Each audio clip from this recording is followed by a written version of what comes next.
Good morning. I just want to start by something that is relevant to the session here. It's interesting that a lot of the audience left when it came to distribution, while distribution is actually the main business of making movies and why we make movies. So our session is on distribution, and we're going to be focusing on distribution of indie Arab cinema, not mainstream cinema. Just to kind of let you know where the focus is.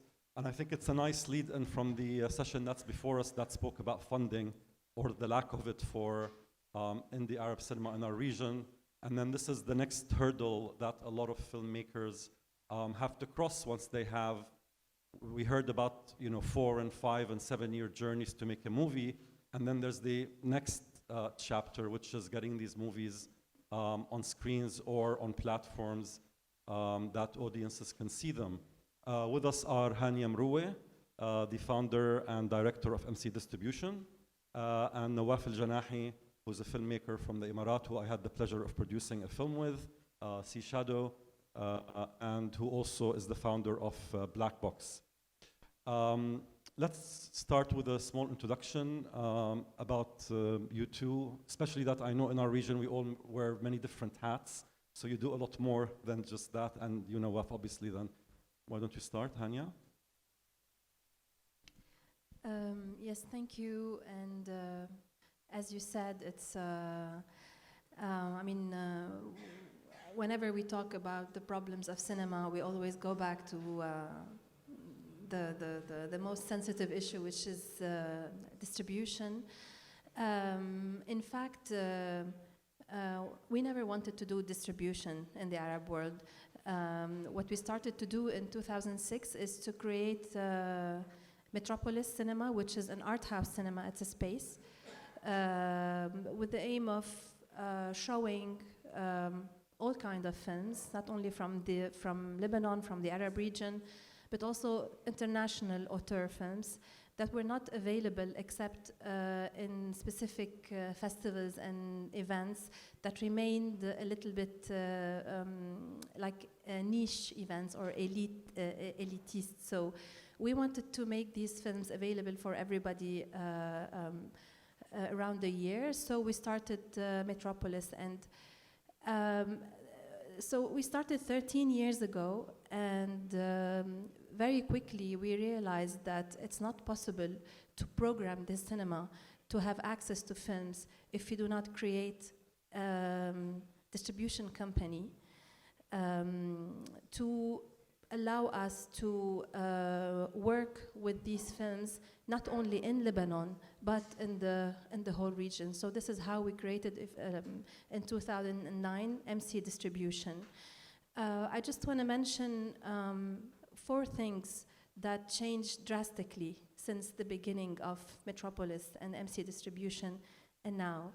The first is related to productions. When we started, we used to produce much less. So Lebanon, for instance, used to produce 1 or 2 films per year when it was a happy year, because sometimes we used to produce absolutely nothing. Now we produce 15 to 20 films every year, and we can say the same things about the entire region. The production has increased a lot. The second thing that changed is the digitization of cinema in general and of art house spaces. Because when we started, we also had to deal with the big prints, the reels, which made the circulation of films extremely expensive and very difficult and complicated. And now with digital, everything has become way easier, and this is why we see many spaces opening in the region and many people dealing with programming, distribution, etc. It has become less expensive and more accessible. The third thing is the emergence of all the big Arab film festivals in the region, even if some of them have stopped, but still these festivals allow the films to have more visibility. It allowed also a lot of co-productions within the region. So this also made the circulation of the films easier. So for instance, if I'm showing a Palestinian film in Lebanon, if it's a Palestinian-Lebanese co-production, it makes it easier for us to distribute it and to present it to the audience. And the fourth thing that changed also drastically the landscape is the emergence of the VOD platform, which is something I think we're gonna address. So this also affected a lot our work and the business model of distribution. Great, thanks, Hania. And Nawaf, would you introduce yourself, please, and talk to us a bit about the idea of Black Box? Yes. Hi. Okay. My name is Nawaf Al Janahi. I'm a film director from the UAE.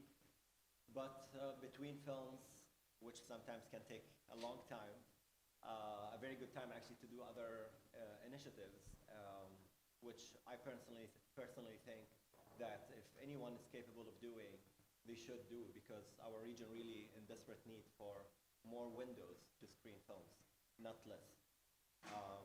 So one of my initiatives was Black Box Cinema. Oh, nobody said I don't hear you. Guys? Loud and clear. Guys, was I loud enough? Okay, great. Do I need to repeat anything? No? Wallah, okay, nice. طيب.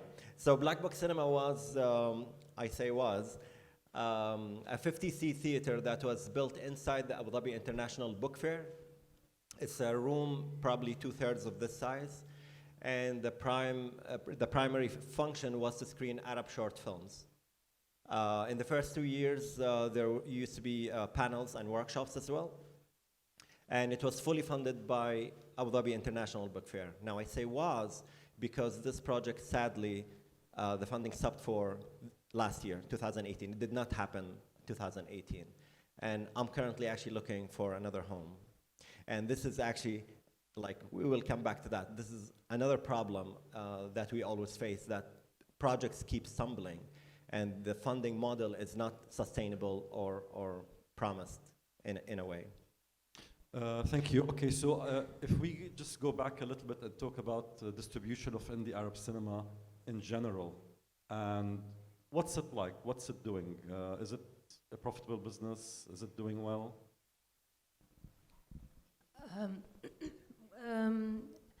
When you start a distribution company, it is a for-profit initiative. It's not something that you do. You cannot rely on any support. You cannot rely on any funding if it exists, because we know very well that there's no support for distribution in the Arab world. But even if it existed alone, it's not enough to sustain a distribution model. So yes, in theory, there has to be, it has to be profitable. But if you want to talk about distribution, I think there are 3 major elements that are important. We have to have films, which we do. We have to have distributors, and we have to have a market. So the last 2 are lacking. We do not have, in fact, people who are really specialized in distribution. We have a lot of filmmakers who unfortunately have to do this work because they want their films to be seen. So they do it the way they know. They do it sometimes not in the right way, and this makes them lose a lot of opportunity. When they sell their films to televisions or to VOD platforms, they don't know how to negotiate the terms, and sometimes they lose also a lot of money. So this is really, I think, a profession that is still lacking, and it's a big problem to allow a real distribution of films. The second thing, the markets. Of course, we know that the Arab world is huge, but people are not necessarily interested in the kind of films that we are trying to promote. I hear often in festivals and in audiences like this that we want to see more Arab films, but I think we are addressing a festival audience that is necessarily, yes, interested and curious and open. But if we're talking about the audiences of multiplexes, for instance, the general audience, they are not necessarily eager to discover auteur films, people that they, I mean, filmmakers that they have not heard about, subjects that are sometimes difficult, that, you know. So I think we need to work on these audiences, and that's why I think MC Distribution works as a sister company to Metropolis, because the work of Metropolis is about building audiences, bringing new audiences, diversifying the programming so that we reach as many people as possible by organizing festivals, by working a lot with kids. And I think the subject that was, they closed the panel on is very important, because if you do not work with children, in 10 years, we will have no audience for our film. So this is something that we address very seriously. We work with schools. We do community screenings around the country, because we really, I mean, we are losing our audience. So I think that's it. I mean, we do acquire films, but we do not acquire it in the purpose of making money. We acquire films because we think that first, these films are important to be seen, but also because we think that these films could allow us to bring more audiences for the next and the next and the next film. So we do it in a logic of programming more than in a logic of profit making. Yeah. It's a sort of halfway house in between a festival and an art house cinema that builds audience. You touched upon two important points, which are the lack of the expertise of distribution, which is a profession everywhere else in the world, that here for us, the distributors are the cinema owners that, you know, obviously just want the rights and may not give you the best deal that is possible, but also the lack of audience. And I think by the lack of audience, what you're referring to is the lack of interest from Arab audiences in the Arab cinema that's coming out? Or is it the reach to them? Okay, I don't like to blame the audiences, because I think that the audience taste is also a little bit shaped by what the cinemas offer. So if you just offer American films, and then once a year you have like a small independent, I don't know, Palestinian film, of course it's very easy to say, but there's no audience. So in the logic of a multiplex, it's normal that they keep this film for just 1 week and then remove it, pretending that there's no audience for this film. The more you show independent films, the more you show Arab films, the more you create an audience, you create expectations, and you create anticipation and curiosity towards this kind of films. So I'm not blaming the audiences, but what I'm saying is that this work on developing the taste of these audiences has not been done except by small initiatives like festivals and art house spaces and alternative spaces, but the multiplexes usually refuse to give us this chance. So when we release a film, we release it in Metropolis and we keep it for several weeks. We keep it for 4 to 6 weeks to give it the maximum chances. Yeah. But we know that, in fact, if we want to really, give the film its chance, it has to be released in other commercial cinemas. But the commercial cinemas do not always accept to play this, to take this risk with us. To take this risk with you. Nawaf, as a filmmaker as well, what has been your experience on this front? As far as distribution as well, and support from distributors in the region here, but also as far as the either outreach or the influx of audiences to films. My personal experience, whether it's in my films or like from conversations with my friends, filmmakers, Arab filmmakers in the region, we have a major disaster when we talk about distribution in the Arab world. It is a disaster, really. But I think the problem is two ways. One of them, we can talk about the distributors, and one of them actually is the filmmakers themselves. So when we talk about the distributors, everybody's chilled. Yani everybody, they do the talk. Yeah, we all have to support all kada kada. But nobody's actually paying attention to one crucial element when we talk about distribution, which is marketing. So when a distributor takes a film, you have to market the film. And that costs money. But many distributors end up taking the films, which is great, but then they don't do the marketing. And they rely on the filmmakers. And their excuse for that, or maybe not an excuse, yani the mindset is that if we pay a lot of money and we're gonna end up with few a portion of the audience, then we lose, right? But you never try. Yeah. Like everybody's not trying, and they keep saying, yeah, but this film, these kind of films will not bring audiences. But you don't know. Nobody wants to start. So they pay money when it comes to marketing only with the big films, with the big stars. And that, yani, absolutely will bring more money, right? Yani, it's common sense. But this is what you're trying to say. It's like, okay, when are you going to start? Now, if one or two or three want to play it safe, fine. But what I'm saying that everybody's playing it safe. This is one thing. When we talk about the filmmakers, now many filmmakers, unfortunately, don't understand the scope of work needed to reach the mass. So they're fine as long as we're doing festivals tours, they're fine as long as we're doing cultural events. But if you start talking to them about the details of how to do marketing for the mass, they either don't get it or they don't want to do it. And that's where the dialogue gets lost between them and the distributors. And that affects, of course, the final film itself. And I always say to my friends who are from this category, yeah, fine, then why are you aiming at releasing in cinemas if you don't care about the audience? You see my point? Yeah, yeah. So it's fair to say that we have issues in both areas. But the fact is, a film that has all the potential to bring the mass in and can be a real success doesn't achieve that because the marketing is always lacking. Always.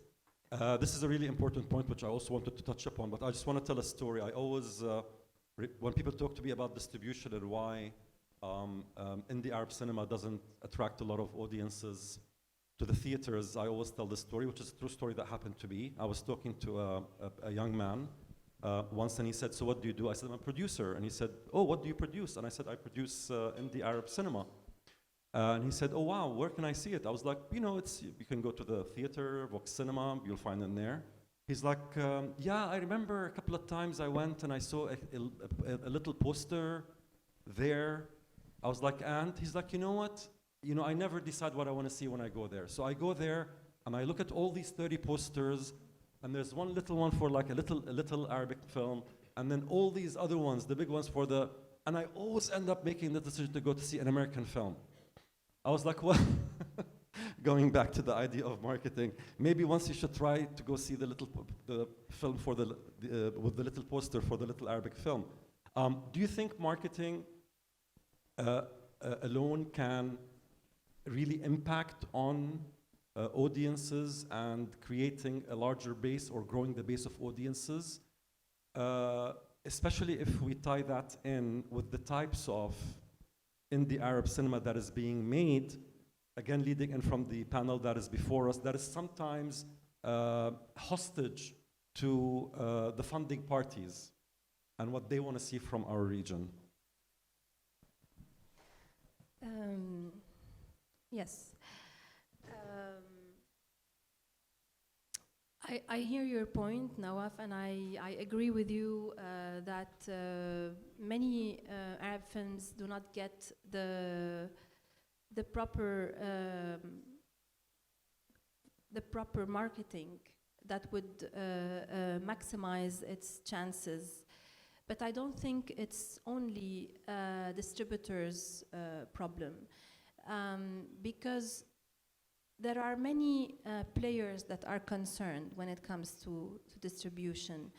It happened several times that we invest a lot on the marketing of a film, but the exhibitors refuse to give us the space. It's a kind of censorship that is very harsh. We also have to keep in mind that, at least in Lebanon, Many multiplexes are run by companies that are studios agents, and we cannot compete with the means that these studios have to promote their films. So no matter how big your poster is, there will be a bigger poster for another American film. And I don't think it's a smart way to spend your money on a big poster if at the end of the day you know that whatever you do, no matter how beautiful your poster is, the exhibitor is going to put it somewhere in the shadow, hide it behind the American film, and in any case he's going to remove it after 1 week. So I think we did this several times, but I think you also need to be more creative. You need maybe to, instead of competing with marketing and like straight marketing and promotional campaigns, to also work more from like grassroots, to think, this is something that we always do with the filmmaker, have brainstorming sessions about who would be your ideal audience, who would you like to see your films, and try to target this audience specifically. So sometimes the campaign you do is only meant to please the filmmaker and the producer, to make them happy, so that they're proud, they go, they see their campaign. I had prepared a presentation, but I can talk about it, we don't have to see it, for a Lebanese documentary called Lebanese Rocket Society. Beautiful film. Yes, so the filmmakers had big expectations, and it's a documentary that speaks about how the Lebanese in the 70s tried to conquer space, some scientists wanted to create a space to send it to space. So it's a crazy project, and we did a crazy campaign. We did all kind of like marketing tools, not only posters. We did a graffiti, we did stances, we did t-shirts, Lebanon in the moon, I don't know, stuff like that. Crazy, crazy campaign, beautiful campaign. It cost us a lot of money. The filmmakers were very happy, but we ended up with zero. Like really, literally, we worked for 6 months for nothing, but everybody was happy with what we did. Another documentary that we released, Ghost Hunting by Raed Anduni, Yes. which is also an amazing Beautiful film. It's not something that we can go crazy with, like we in the campaign, I mean. We toured it in many festivals. We did a very more discreet campaign. I think both films reached the same number of audiences, but except with Ghost Hunting, we made more profit. Because you didn't have to spend a lot more money on the Because campaign. we did not spend. So I mean, if Raed wanted to be more, wanted his film to be more visible, we could have done it, but I don't think it would have been for the interest of anybody. Nawaf, from this, again, just to sort of talk more about this point, from your perspective, do you find that you as a filmmaker, do you, and from other filmmakers that you know and you work with, because I know you have a lot of close relations as well, is audience, target market, distribution strategy ever on their mind when they are developing their stories and writing? Or is it a lot more inward about where the story is coming from, what it's going to look like, and what the message is? And then suddenly when the film is out, then they start thinking of who and how. I think the majority are in this category, yes. Yani, this is part of the filmmaker's problem that I was talking about. So not everything is on the distributors, of course. But what I'm saying is, like, if that conversation starts happening, and if real examples on the ground start appearing, everybody will start understanding the importance of this. But if somebody doesn't see the potential, if somebody doesn't see the numbers, if somebody doesn't see even the interest, they would still stay in that kind of mindset. You know what I mean? I think what we're saying here, there are two tactics. One tactic is the long term, which is the audience building, and that can be done very cheaply or creatively. But that's a long-term plan, and I think all of us should do it. Part of it is festivals, part of it's the art house cinemas, part of it is black box cinema and alternative venues. All of that is building audiences in the long run. But then when we talk about marketing, it's really actually target audience. So this is not an invention. Yani, when we talk about big industries like the US, for example, who spend, in many cases, they spend the equivalent of the budget of the film on marketing. So is it just money? Is it just a beautiful poster? Is it just a big whatever? No, it's tactics as well. It's like, who am I going to reach with that money?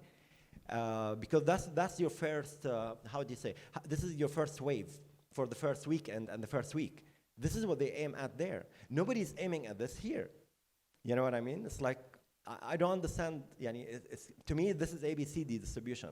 Yeah. And I don't understand the language when we end up with just the basics and just how and we leave it to the audience. And you know what? Khalas, he's gonna go. There is a poster, there is a trailer, but maybe the poster is not attractive. You know, it's like you see a lot of indie films, they started doing that, even indie films started doing that. Yeah. They put all the faces of the actors on the poster because they want to please the actors. But no, who knows the face of X or W so that you put it on the poster as an attraction? Of course. You see my point? No, absolutely. And in fact, in a lot of places around the world, there are marketing companies that specialize completely and purely in the creation of all the material, whether the poster, the leaflets, even the trailers, by the way, are not done by the directors, and the directors don't even have a say in them. And that's another thing that probably is, a bridge that we have to surmount. We're supposed to talk about the sort of advent of digital and VOD platforms and what that, how that affects the business. But I want to touch upon two things first.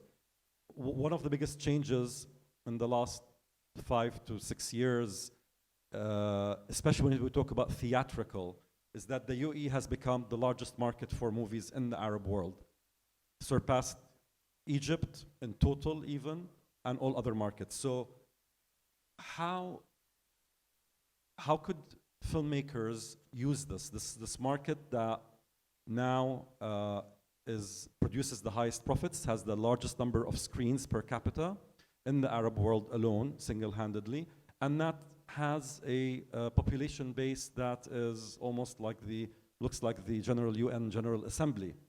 I mean, the whole world is here almost. Is there a kind of strategy that a filmmaker can adopt or think of using the UAE as a launch pad for their film? Well, first, I don't think it's the filmmaker who should be doing this strategic planning, but it's more the distributor, which leads us again to the problem of the lack of distributors. But to be honest with you, I don't see in these numbers any increased potential for the kind of films that we're talking about. I still think that the market in the Arab world is still very, very, very closed and very hostile to our films. The situation is getting better, but not because we have this incredible numbers of box office admissions.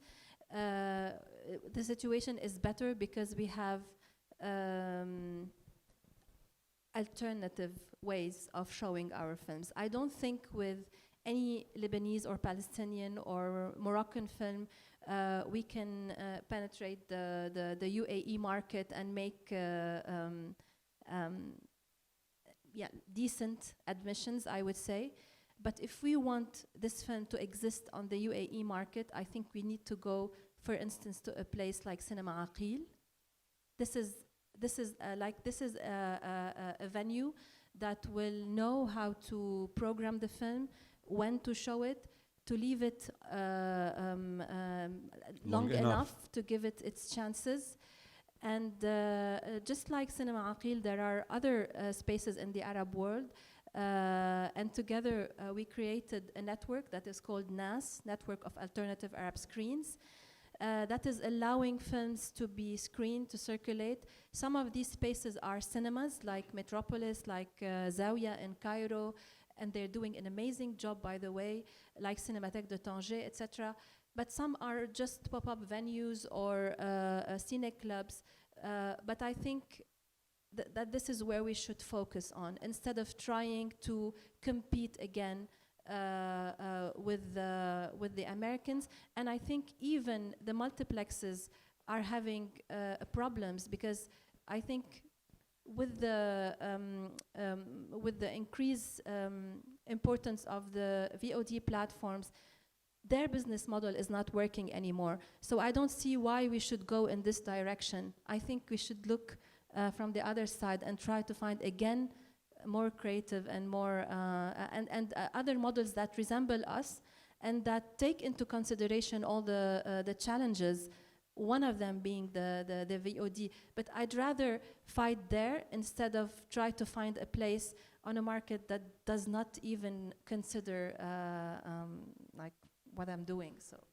Yeah, Nawaf, you have something to say on that? Yes, I do. Yes, I do. I'll go back and say and insist that it's all about marketing.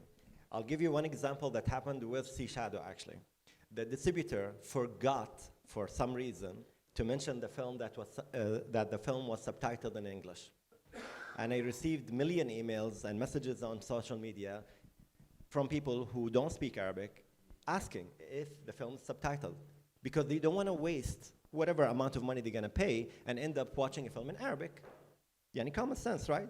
Now, why they ask? Because at that time when the film was released, most of the Arabic films wouldn't be subtitled. So, correct. Right? Now I think it's becoming normal that they are subtitled. But I mean, look at a small mistake like this. When you look at their website, when you look at the brochure, it's not mentioned anywhere that the film is subtitled. طيب. Now we did good numbers, I think, in the first weekend. We did. But imagine how much people you lost just because of this simple mistake. You were sandwiched between the number 1 and number 3. I remember Sea Shadow when it came out, right? In Vox Cinema, we were number 4. In Real Cinema, we were number 2 in the first 3 days.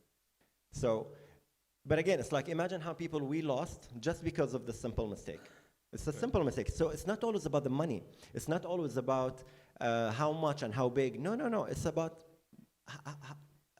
how do you think about all the tactics to bring the most potential size of audience that the film can get. And if people like the film, they go out and they say to their friends and their families to come and watch that film, right? Yeah.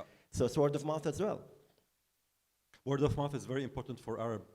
In fact, and there's case studies that show that the longer that the movie stays in the theater, the more that the audience increase with word of mouth. But of course, as Hania said, the distributors will have no time to get True. This is true. This is the other thing that we all, I think we have to unify and talk about, because we have to protect our cinemas.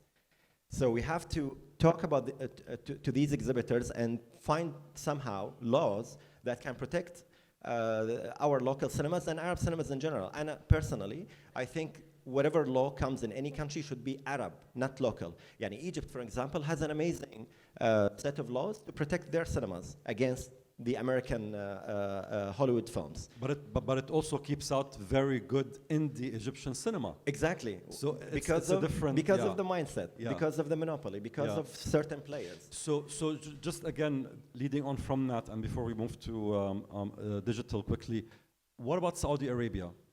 That is a market that is projected to have 2,000 screens by 2020, and an audience that is hungry for the cinema experience, which means that theaters will be booked for the next 20 to 30 years potentially.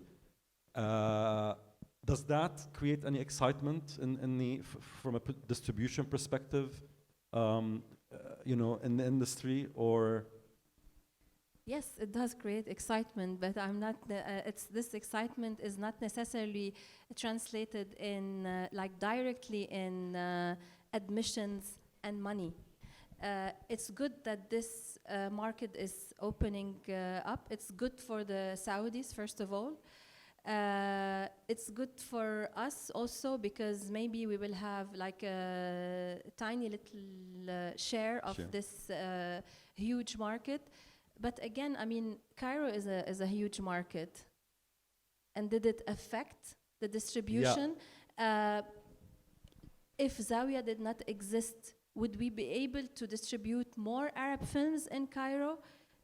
even though it's a big market, I don't think that, I mean, I'm not the head of the distributors union or Of anything. course. I'm not here to defend distributors in general. What I'm saying is that the distributor is the easiest target, the easiest one to accuse. Like, if anything goes wrong, it's definitely the distributor's mistake, of course. I spoke about filmmakers too. Yani, come on. No, but I mean, honestly, this is why I'm saying that for us, at least for MC Distribution, we work with the filmmaker, but the first thing that we need to work on is the expectation. What do you want to achieve with this film? Where do you want to go? If your dreams are too big for us, then good luck. We're happy, we will support you. We would still screen the film at Metropolis and help you as much as we can, but we're not gonna go with you on this journey because we simply cannot. And if we agree on the expectation, then we will do our best, really our best, to give it as chances. So I think if we wanna come back to Saudi Arabia, I'm personally, yes, like everybody else, optimistic and happy about what's happening, but also a little bit careful. Like, I'm curious to see what kind of films will pass, mainly in terms of censorship. So I know from my experience with Arab filmmakers is that usually if you ask them to cut 1 second from their film, they're gonna tell you it's gonna change the meaning. And I totally support that. Totally. Like, if a filmmaker says no, it's a no, okay? And if the filmmaker accepts to cut or change any part in his film, then I ask him to do it himself. We never cut any film just to make it pass. For American films, they don't have this complex, they don't care. No, they don't. So that's why I'm thinking that the films that are going to be screened on the Saudi screens are films that are easier to cut. And cut. Yes. Okay, so only because we have to, obviously this is a really interesting topic, but only because we have to move on to digital platforms and VODs. Netflix, iTunes, have you seen noticed a dent in the income of indie Arab cinema with the advent of these platforms? And should filmmakers start to think seriously about these platforms for their films as opposed to the traditional theatrical multiplexes? It's up to them. If they want to make films for Netflix, then why not? But I'm not sure Netflix wants them for their platforms, or at least not all of them. They are very, very selective, at least so far. But I think that we shouldn't, again, focus obsessively on one way of screening the films. I think VOD is one opportunity, and so far it hasn't been a threat for us, or at least for the kind of films that we are promoting. All these platforms are very problematic for bigger titles, for American titles. They made cinema, I mean, cinema has become, because of this platform, super expensive as an entertainment. So I think it's a little bit shaking the business model of the big distributors and the multiplexes. But for us, I think the cinema experience is still not affected, because watching a film like an American title is still consumption of film. It's an entertainment. But when we talk about art house cinemas, it's a completely different screening experience. And I think this is what we are focusing more to counterpart this threat. And so far we have succeeded. People who come to our cinema are not only here to watch a film that they know they can buy a pirated copy for nothing from, anywhere. They come because they want to see the film on the big screen, because the filmmaker is here, because there's a Q&A, because it's a social event also where they would meet people, talk, discuss, etc. So this cinema experience, I think VOD cannot Offer the compete audience. with it. And so far, VOD have been helpful for us because it allows us to cover the loss from theatrical distribution.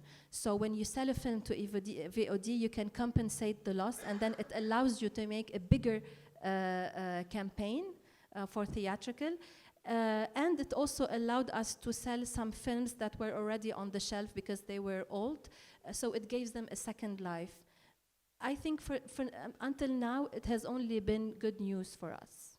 Are you able to, and I know that a lot of this information can be, confidential, are you able to put a figure and say, look, assuming that the film is good, it's timely, you expect that a lot of audience will be interested in it, maybe it went to a couple of festivals, it did well, maybe it's the kind of movie that doesn't need a lot of marketing, it kind of markets itself. What can a filmmaker or a producer expect to get on a distribution deal with MC between a figure to a figure? Or do you not do any MGs, minimum guarantees, and you go straight into profit share, or how does it work? Usually we do not pay any MGs, but it happened that we pay for Arab films. It's the maximum we paid is I think $15,000 or $20,000. But instead of giving this money to the producer, because it's net profit for the producer, and sometimes they need it, but in fact of giving it to the producer, I prefer to put this money in the campaign and to support more the visibility of the film, because at the end of the day, the producer is going to benefit also from this investment. So it's a conversation that we have with the producer, and but usually we don't pay. Usually we tell them that these are our means. If you want to work with us, then you have to know that we are not able to pay high MGs, and so it also sets the expectation. But then they share from the ticket sales? Of course, yes, we recoup, and then but again, this also it affects how much money we put on the marketing, because the distributor has to recoup his investment and then start sharing 50-50 with the producer. So sometimes they ask us to cap the expenses because they want to start, sharing faster. Yeah. Nawaf, how do you feel about those two issues, Saudi Arabia and that marketing? Being a filmmaker from the Gulf, you might have a different kind of link or idea about that, but also then moving on from that and the new digital and on-demand platforms that are available for filmmakers. Is this something that you think that you and fellow filmmakers are excited about here in the region, or? Let's start with the second one. I think I agree with Hania. It's up to the filmmaker if they want to take such a deal with Netflix or غيرها يعني. And to me personally, I don't find their platform attractive in many ways. The only attractiveness is money. But that could harm you. That could harm the film if not done properly. And you cannot guarantee it's going to get done properly because you don't know why they want to give you that deal from their perspective. So it's a little bit too shady and too risky. And at the end of the day, it's not traditional cinema, which me personally I care about. I mean, I don't mind going to any VOD platform after a theatrical release. But the notion that it's going to replace theaters and all that's like, I'm totally against all of this. And actually, they are changing their model right now, and they started screening films in the theater. Well, after the Cannes after the Cannes incident, yeah, which they created actually. Anyway, but going back to Saudi Arabia, I'm personally very happy that finally the market that we have been talking about for many years is opening. And I agree with you when you said this is a very hungry market, very hungry audience, and that's a minimum guarantee for sure, I think, for the next 5-10 years. Censorship is an issue. We don't know yet. From what we see so far, I don't think it will be an issue. The country is really opening up very fast and very, very, in all areas. What I'm worried about, actually, which I tell to my Saudi filmmakers, is the fear that it's going to be another Egypt in the sense of taste. Because what happened with Egypt in the last, let's say, 15, 20 years, that it became only one type of films that dominate the mainstream. And that, in a way, I think ruined the taste of the street person that actually, yes, goes to the cinema just to pick a film and relax for 2 hours.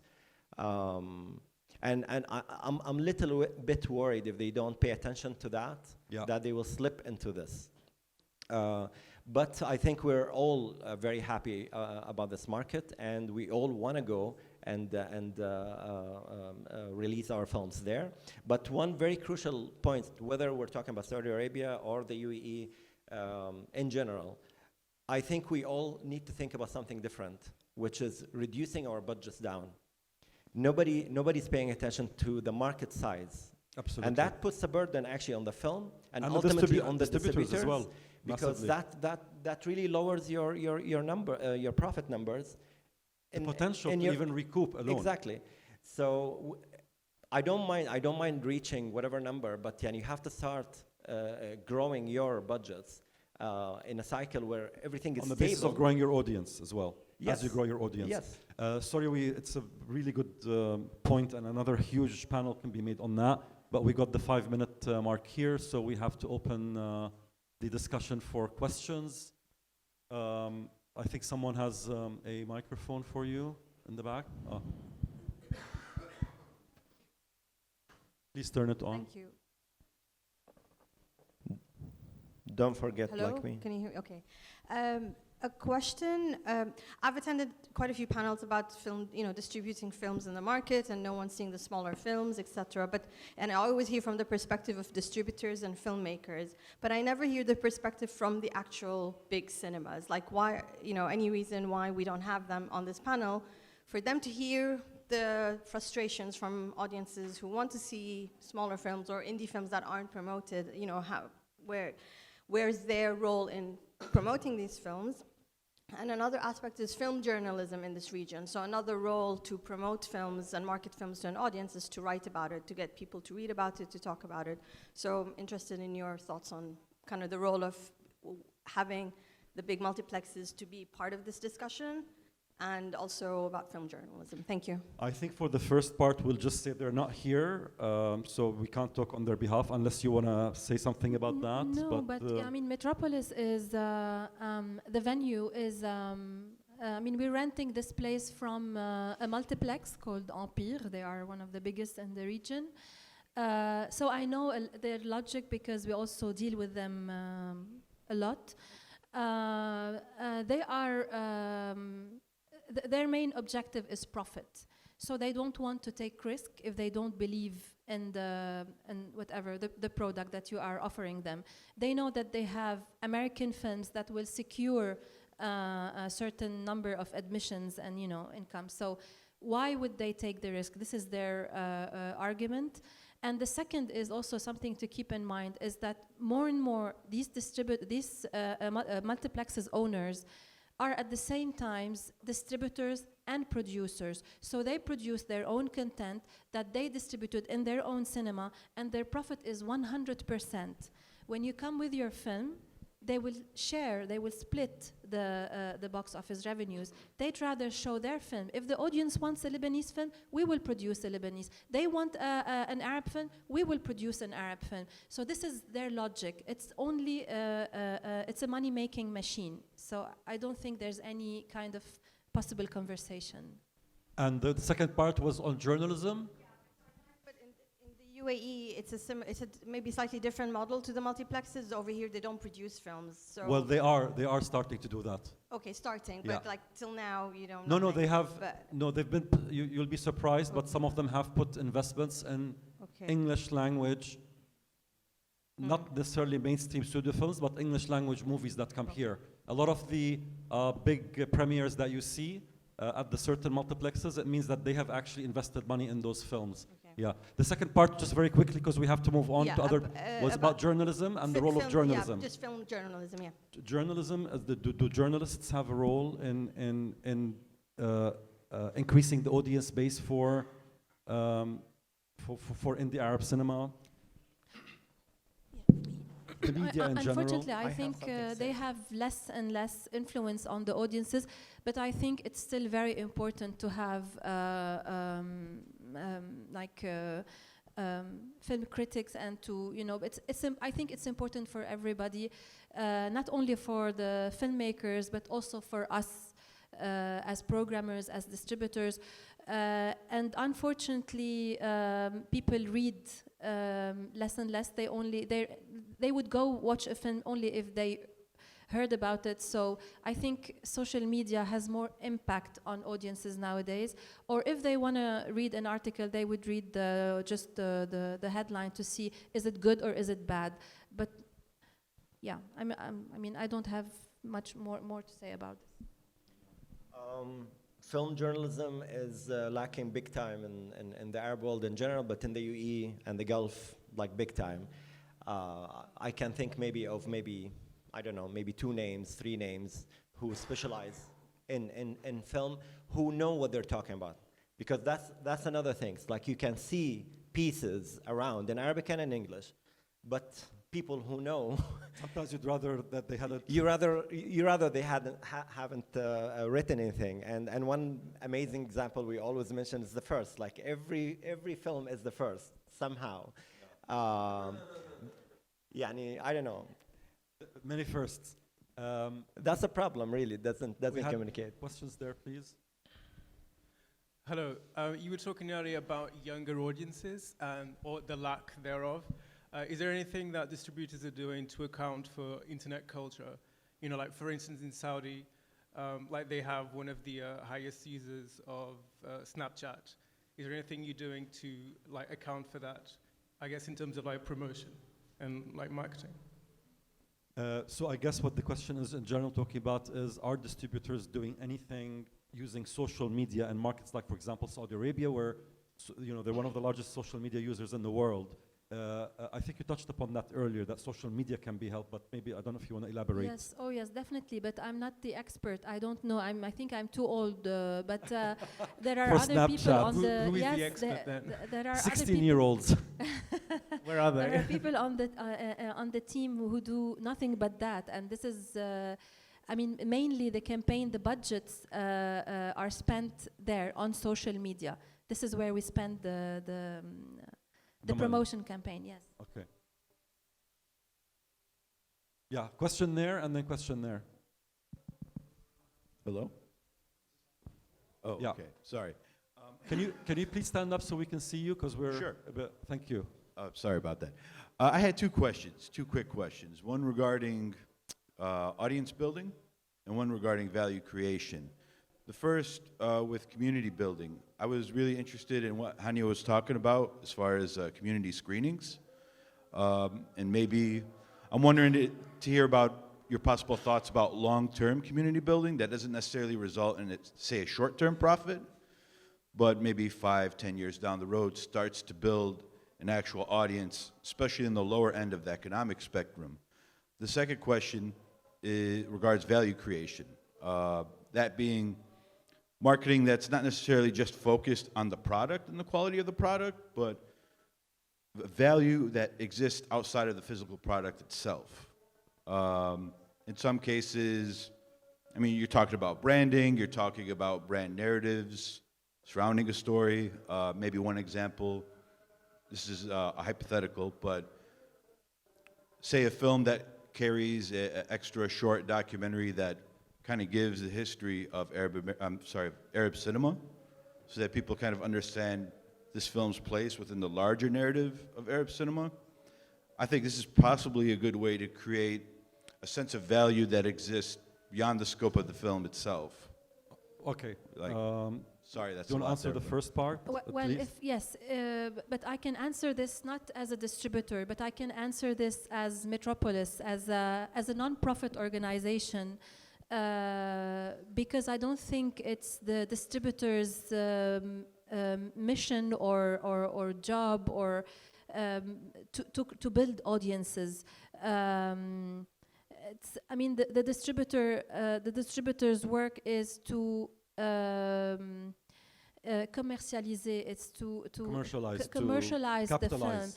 I think distribution and circulation are very different terms, and in the mind of the filmmakers, it's one thing because they want the film to be seen, but it's a very big difference. So as a distributor, we only take care of any kind of circulation that that generates income. This is the distributor's work. For other community screenings, it's Metropolis that does it. Metropolis is a non-profit organization. We have a venue in Beirut, but we do screenings across the country. We do, as I said, we work a lot with schools. We have, just to give you an idea about the numbers, we have approximately 70,000 people coming to the cinema in Beirut, but we have 25,000 kids watching films across the country every year. So that's third of our attendance in Beirut is not in the cinema.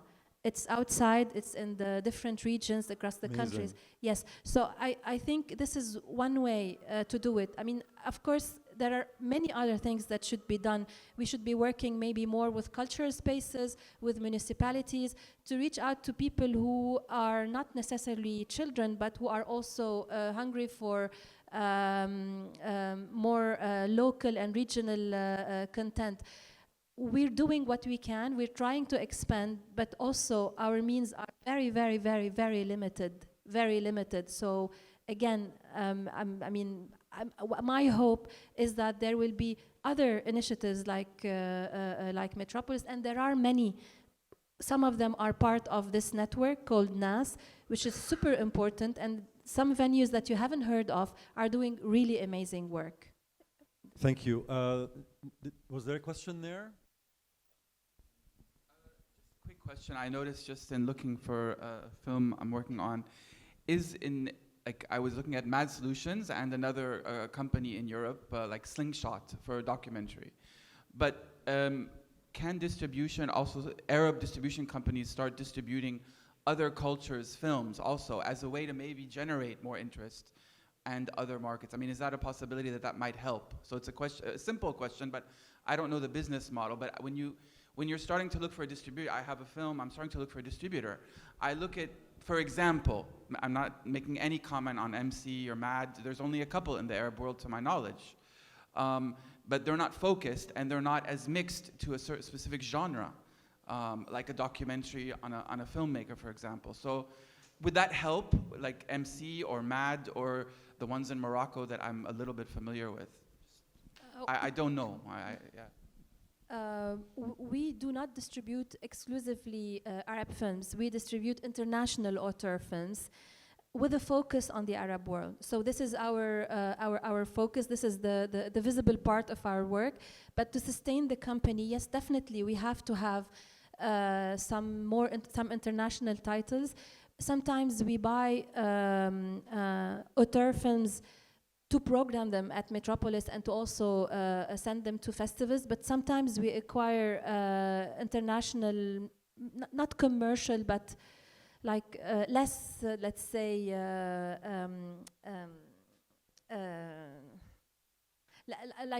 with a bigger commercial potential, just to keep the company running. So it's helped the company, but has it helped the Arab film? Well, if the company, I mean, the loss that you make here has to be compensated somewhere else. We have a question here. What's interesting is, one of the things that the Middle East has become globally known in is the contemporary art world. The contemporary art world has embraced, kind of Arab art or Middle Eastern themed art, and especially today in general. What do you think of the idea of the art gallery or the museum as a space to release kind of independent work Because I think about, I mean, as the space for independent cinema kind of shrinks within cinema as we know it, I feel that, particularly in the Middle East, but also around the world, it's growing within the contemporary art world and the gallery and the museum. So how is that kind of influencing cinema? Is there a relationship between the two worlds, the cinema world and the art world? And what do you think of that as a place, both with financial means and with maybe limited distribution, but certainly financial means and some kind of global distribution for alternative cinema or for independent cinema even? Split the floor. Actually, that's a good example, and it's increasing here more and more in the UAE. Maybe the latest addition, which is very, very interesting, is the Louvre Abu Dhabi, which Hind Mazaina is programming for 3. Did you do 3 programs so far? 3 programs. So to me, that's part of the long-term audience build-up, because you're trying to reach different audiences. And if they go there and see 1 or 2 or 3 films and they like them, and then by chance they see something similar, or from the same country, or the same genre, or whatever, they have the file in their head. Now they know. It didn't cost money, part of the marketing. It's a long-term audience building. People, it generates word of mouth. All that is amazing, and I think we need more and more places like that. Sharjah Art Foundation, they started screening films regularly. This is really a great option. My Black Box Cinema was the target audience was book lovers. It's a book fair. But we used to get every year 1,700 people who go inside the cinema and watch films. We generated an impact in 4 years of 25,000 people. Now, all of them, they love cinema or love films. Many of them, it was the first time ever they watch a short film from the Arab world, ever. That's great. Now, are they going to look later for Arab short films somewhere else? I hope so. Now they know, right? Yani, actually, something else I forgot to mention. I had a big screen outside the cinema to promote the program.